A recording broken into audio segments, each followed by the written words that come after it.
chemistry is extremely overrated.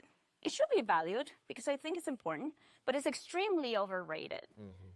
Because what chemistry does, and this is why they say love is blind, is because it really gets in the front of your head, creates all these chemicals, and you're not able to see the person as who they really are. True.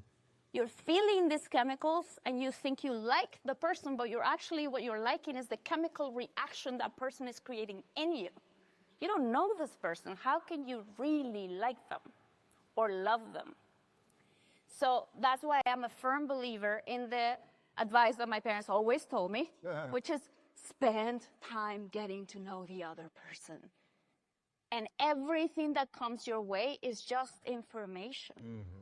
You don't try to add to it, make them more, amazing that they really are. And also you don't try to delete all the little things and little red flags that you're seeing.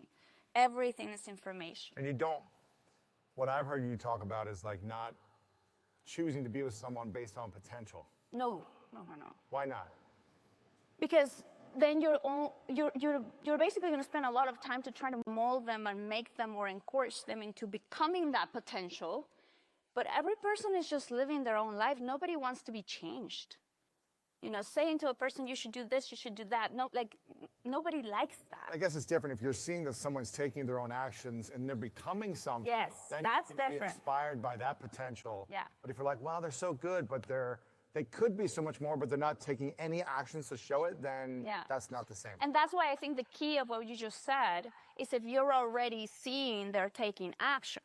The problem is if they're not taking action, but you are the one seeing that they could take the action, you're going to start saying, hey, do this, do that, do that. And at the end of the day, that creates a dynamic that is like this. You telling this person that they should be different. And that creates a lot of resentment from the other person and a lot of resentment on yourself because you're trying really hard to change them. Right.